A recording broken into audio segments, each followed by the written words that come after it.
Today's video is going to be all about fall and autumn fragrances. However, these are going to be more transitional fragrances from summertime through to autumn and fall time. So if you want to find out more, then please keep on watching.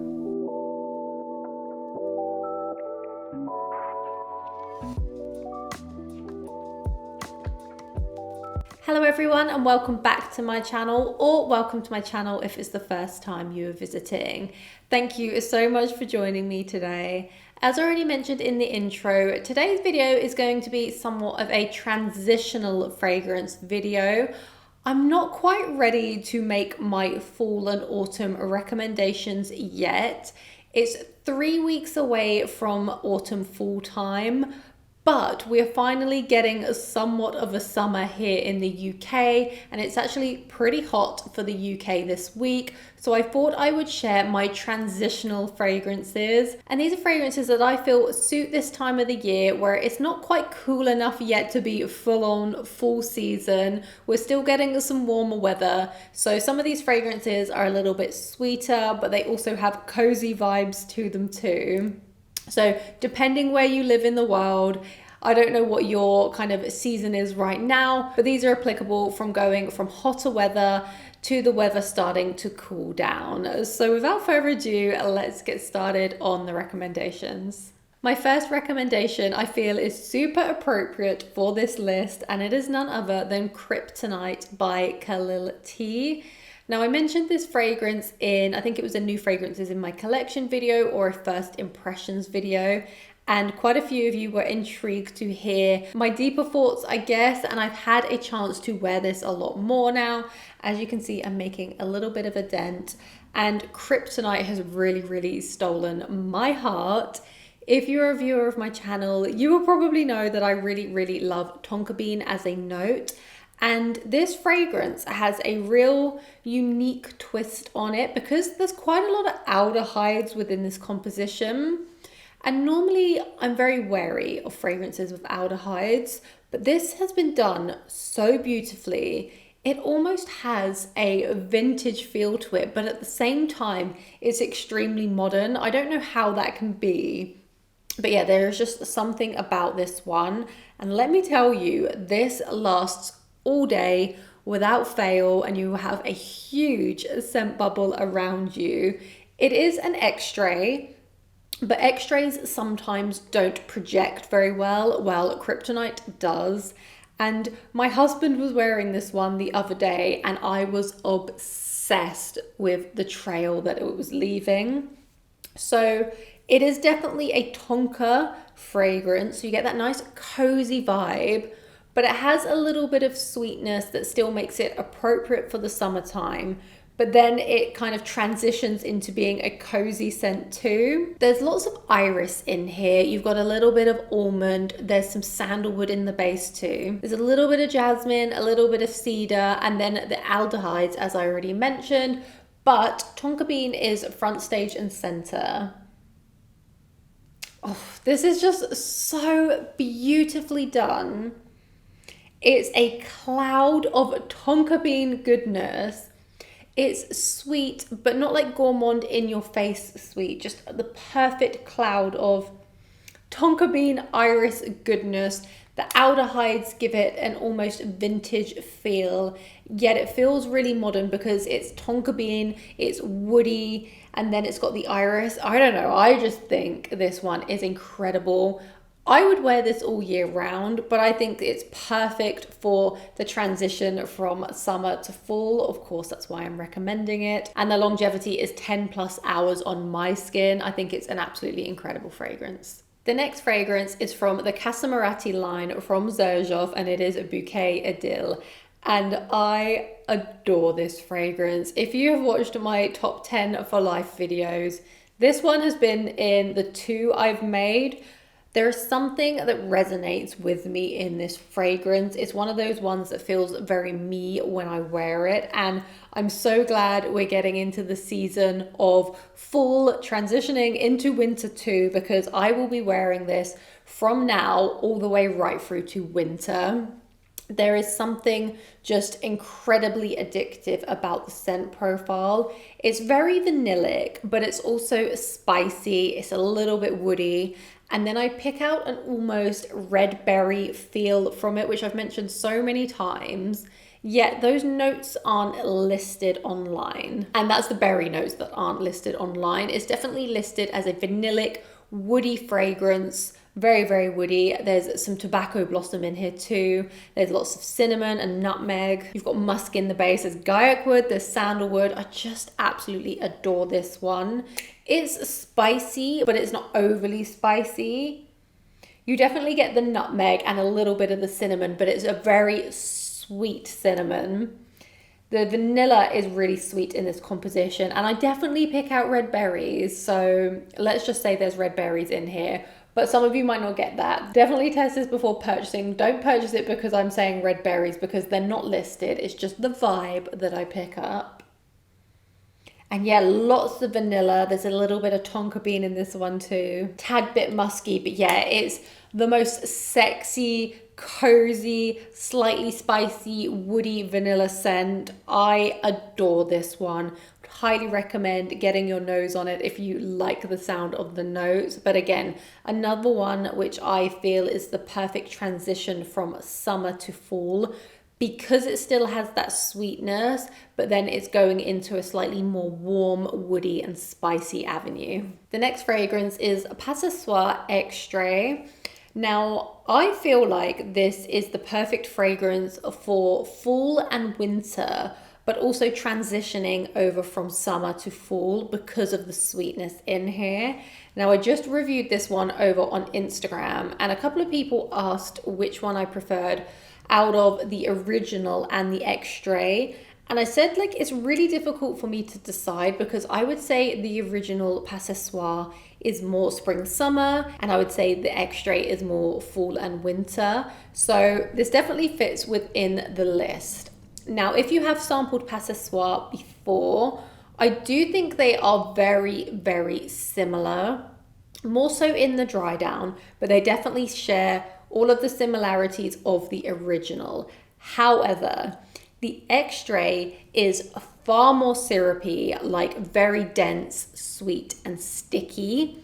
And there is a huge dose of patchouli. So if you are not a fan of patchouli, or you struggle with patchouli in fragrances, definitely get a sample of the extrait. Do not blind buy this, because to me, there's a lot of patchouli in this one. And that is the main difference in the dry down. I feel like they are still quite similar, but in the dry down, I'm getting a lot more patchouli and also a lot more sweetness. I get a little bit of the new cacao note within here, but not much at all. It's the most light dusting. The opening is extremely sour, like more sour than the original. So you've got a lot of quince, lots and lots of quince, and then you've still got that black pepper, and they are quite contrasting, but they've amped up the sweetness. There's lots of quince, you've got the juicy pear, there's mandarin, and then you've also got the black pepper that contrasts those sweet notes, and then a spicy ginger note too. So overall, my view on this is it's way more syrupy than the original. I think of this as really dense and sticky, like honey. Extremely sweet. You need to like your sweet fragrances. It's very sour in the opening, and then lots of patchouli in the base. I feel like this is a good fragrance for those of you that really enjoy your designer compositions, those extremely likable, mass appealing scent profiles. You kind of get that vibe from Ce Soir Extrait. I feel like this one will get lots of compliments too. But yeah, overall, they are quite similar. But this is the fall winter version of the original Ce Soir, in my opinion anyway. The next fragrance is from Sora, and this one is Orchidee Rouge. I feel like this is so perfect to transition from summer to fall. It's cozy, it's a little bit lactonic, it's boozy, it's vanillic, and it's absolutely delicious. Now, I wouldn't call this a gourmand, or not a straight up gourmand at least. It's kind of boozy and vanillic, as I've mentioned. And I feel like this suits the transitioning weather, where you can still wear it in summer, but it is more appropriate for the cooler weather in my opinion. You've got caramel in here and you've got vanilla. So very, very delicious. And I've kind of described this as smelling almost like an almond drink with booze in there. So you've got a rum note in this kind of creamy almond drink, maybe with a little bit of spice on the top. It's just the vibe I get from this fragrance. I don't know where it comes from. It does have a cinnamon note in here, so that can be the spice on top of the drink. Now there is an almond milk note in here, which is probably where the lactonic vibe comes from, but it's not like a creamy milk as I've already mentioned. There's some elemi in here, there's some benzoin. You got a beautiful dose of musk and heliotrope in the base. And I just think this one is beautifully done. A little bit creamy, but more almond milk creamy. Boozy, but not too boozy. Vanillic, but not too sweet. The caramel adds just the right amount of sweetness.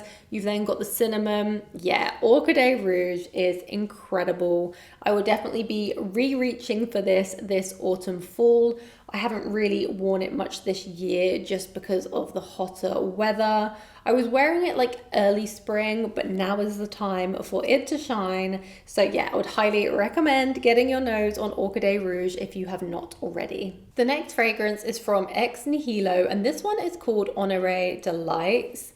And I don't think I've spoken about this one on my channel yet. And I feel like for this kind of transitional season, I feel like an ambrette iris fragrance is perfect. Now, I would definitely wear this fragrance all year round, but the vibes this gives me, and it's why I feel like it's a great transition to full scent, is this gives me cashmere sweater vibes. Very cozy, wrapped up, maybe sat on the sofa watching TV, and you just smell great. It's slightly musky. There's the ambrette in here. There's some iris in here too. It's a little bit floral. So there's some neroli up top, which I think is absolutely gorgeous. It has a slight, how do I describe it? A slight fizziness. It kind of smells a little bit like Parma violets, very, very subtly. It's not violet, it's iris, but I get that kind of soft, cocooning violet feel. Like this could be a pale lilac cashmere sweater. I know that's a really weird statement to make. I feel like Honore Delights is such a classy, everyday fragrance, would be a perfect signature scent, but this is the kind of fragrance that you would wear if you want to be a little bit more understated. Maybe you're just doing chores or you're around the house. I wouldn't say this is a show-stopping fragrance. It's not something that I would personally wear to like a black tie event or a date night, but it is definitely like a snuggle up, cozy fragrance. I love iris.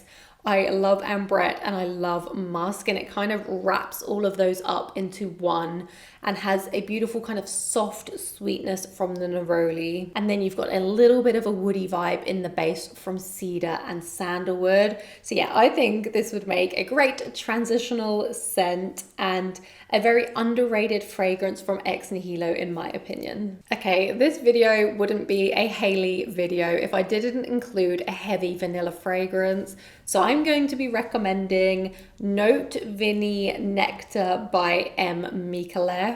Now, I'm sure if you've watched my channel for a while, you will know I love the original Note Vanille.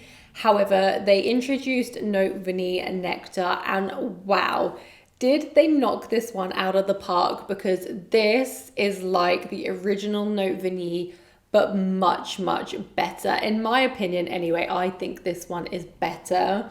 And if I had to choose between the two of them, which I'm not going to do, I'm keeping both of them in my collection, I would recommend going for the Nectar just because it packs way more of a punch. So this is a dense and sticky vanilla, but with a booziness to it. So it has that original rum note, but there's also some cognac in here.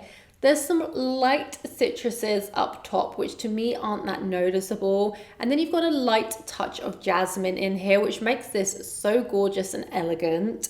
There's a little bit of amber in here too, but I wouldn't say it's deep and dark. I would say it's definitely more of a airy, translucent amber, just kind of adding to the overall denseness of the composition, and then a little bit of sandalwood. But yeah, this one, very new to my collection still. Oh, but yeah, this is like a caramel vanilla with a little bit of booziness to it, a light floral touch. It's sweet, dense and sticky, and one of the best vanilla fragrances within my collection. And I would definitely wear this all year round because I wear my vanillas all year round. Seasons don't really matter to me, but I do think this would make a good transitional fragrance. And I have a new discount code with M.Micallef, which I will pop in the description box below. For September only, they are increasing it to 15% off their entire website. My old code was 10% for reference. So if you do want to check out anything from M.Micallef, make use of that 15% off whilst you can. And the last fragrance that I want to recommend in today's video is from Nishane, and this one is 100 Silent Ways X. Now, I do recommend both fragrances, the original 100 Silent Ways plus 100 Silent Ways X. However, I do feel like this one is a little bit more appropriate for fall and winter, and that is why I would recommend this as a summer to fall transitional scent, just because of the new additional notes that they've added to this one. Now, if you have tried the original 100 Silent Ways, it is very, very similar. However, this one has a darker edge to it. When I first sampled this, I didn't know what the notes were, and I was perceiving it to be quite a woody base. However, the main note that they've added to the X version is actually leather. But it is quite a soft leather. It's not too in your face, and I feel like people that don't like leather in fragrances probably would still enjoy this one. However, I would highly recommend sampling it 100%.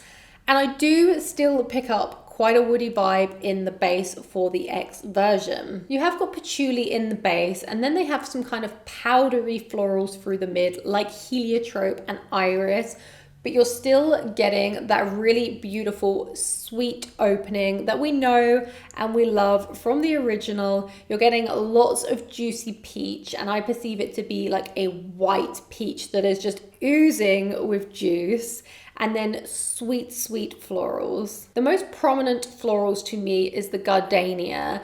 There is also some tuberose. I don't normally like tuberose, but I absolutely love this. And I will say I pick an almost orange blossom note.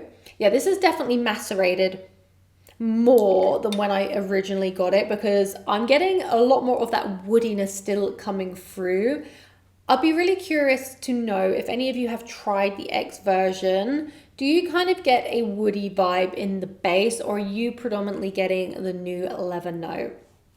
So this is the kind of scent that I feel is perfect for the transitioning weather. If you like your sweet florals, but you want one with an edge. So yeah, that was 100 Silent Ways X by Nishane. So that was all of the fragrances that I wanted to discuss in today's video. I hope you enjoyed my list. I will be making an autumn fall recommendations list too.